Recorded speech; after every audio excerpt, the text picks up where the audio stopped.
Yeah, Jude. Obama. Mr. Obama. Wow. Really can't see y'all. Alright. Well, needless to say, I'm nervous because that's a lot of stuff to follow. Like Cheyenne got up and danced, and Paul talked about people's dicks. And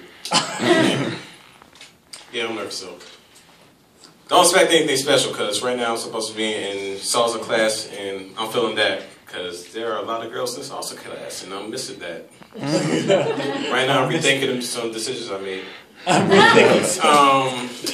Alright, so I might as well hop into it. I'm from an African family, if you can't tell from the headband, it says Ghana.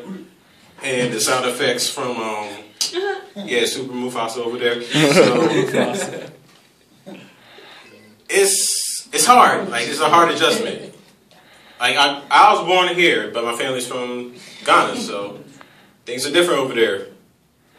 Like, say, alright, growing up, I didn't have, like, all the hottest stuff. Like, the closest thing to name brand I ever had throughout my whole entire school career were a player of, what are they, Shaquille O'Neal's. Oh, wow. I thought those things was hot. Yeah, come on. I'm like, yeah, that dude's in the NBA. Y'all know Shaquille O'Neal? He was in a commercial.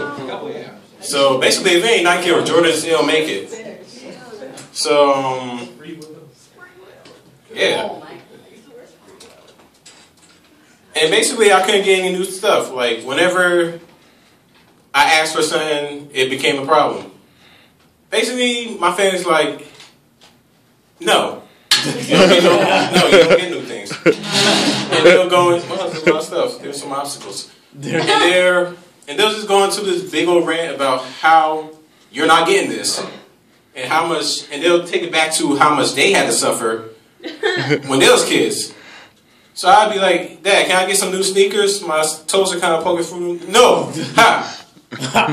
No, you don't get new sneakers. Ha. When I was a child, around it, we had to walk 50 miles. What? When I was a child, me and my brothers, we had to share one pair of sneakers. That was one sneaker for a child a week. We had to rotate. And then he'll get more ridiculous, like, when I was a child, we didn't have sneakers, we didn't even have feet, we had to walk on our feet. We had to float. That's just how we got to school. It was 15 miles down the road. We were chased by lions and tigers and bears. And that's another thing that I hated. When I grew up, there was some dumbass jokes about me being African. Like, people would ask me, like, the dumbest stuff. And if you African, you can relate. Like, Kofi, I know you know what I'm talking about. I know what you mean, bro. So, you would have your classmates like, oh, Jude, you African? Speak African to me. Speak African.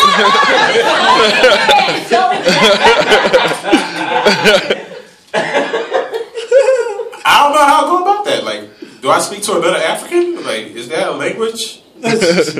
No, Jude, you know what I'm talking about. Make the little... Are you blowing kisses at me? Like, where are we going with this? Where's this conversation going? I like it, but no. So, it'll just get worse and worse from there. Like, Jude, you African? Yo, what's it like to ride a zebra? What? I don't know. I'm not on safari. I'm here.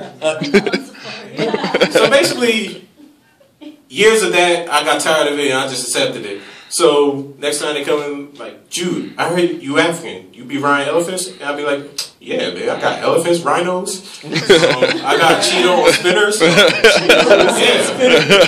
Cheeto. Shoot, I got my white rhino on leash.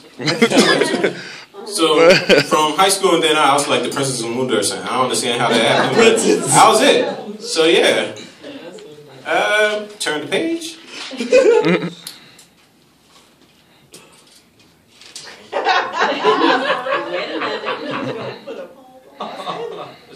What is that?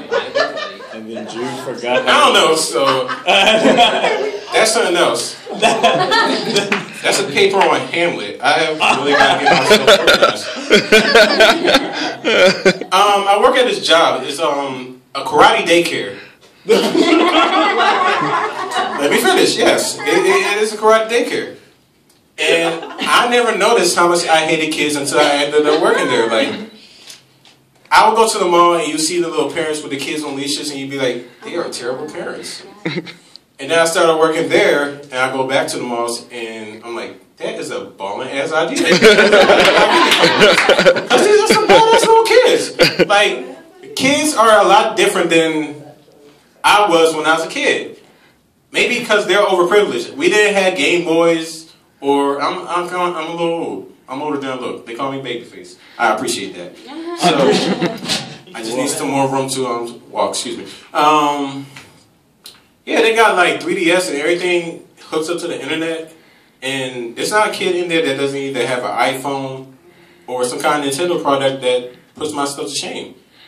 So it became a problem because we couldn't let them get on the internet because they was watching either scary videos or porn. So it got to be a problem, and we had to talk to the parents. And the parents don't like it when you talk about their kids because they think their kids can do no wrong. This is little bastard named TJ. He's an asshole. I'm sorry, TJ. Oh, I can't put this on YouTube. I'm going to have to bleep out the names. You gotta change the name. So this is little asshole named Tajay, and he just talks the most shit. Like, I remember we introduced Zumba to the curricular, and he was kind of making sexual advances towards the Zumba teacher. And he's like 10. And the worst part about it was not the part that he was doing this and like getting at her. Like, he did it before me. I was trying to get that. Calm down, dude. Beat me. So we had to put his ass in check, which is something you can't do because his mom thinks he can do no wrong, and she's like wealthy. So this little asshole's talking about, yo, I'm getting a new car. Like, he took my DS, threw it across the room, and like pulls out his.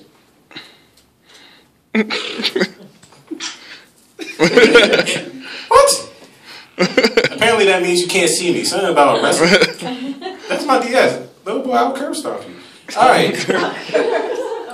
But even in my old age, money was always a problem in my family. So we weren't allowed to do a lot of things. Matter of fact, I wasn't even allowed to go out when me and my sisters were around the age of 10 because it was too dangerous for my family. And if we got hurt, someone had to pay for it. And they was trying to do that.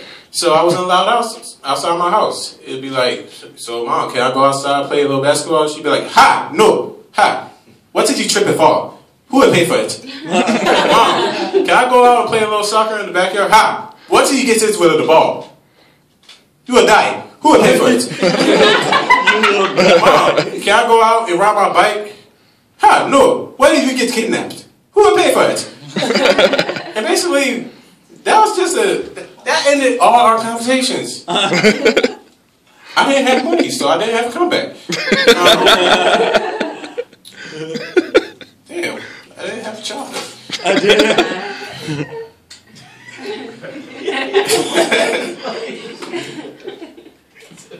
And whenever we did somehow get our dumbasses hurt in some crazy way, I remember I ran into a table, and it was like right here, and I was going that way. Somehow I ended up here and then down there. So I understand my parents because I was a dumbass kid. So whenever we did get hurt, there was like this little wonder cure that they would pull out, put a little rub on our bruises. I don't know if you know what rub is. It's basically Vicks vapor rub. The stuff you're supposed to inhale when you have a cold. She'll put that on like open cuts and stuff and expect that to heal. I'm like, no, Mom. And I just walk around and pain smell like depression of old people. So it wasn't a good look. And then she moved on to milk and magnesia.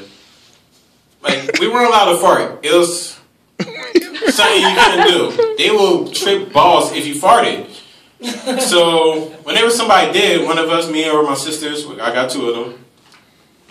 No. They will pull out the bottle of milk and magnesia. Have you ever had it? It's like chalk and sadness in the bottle. It's disgusting. Flashbacks. Childhood.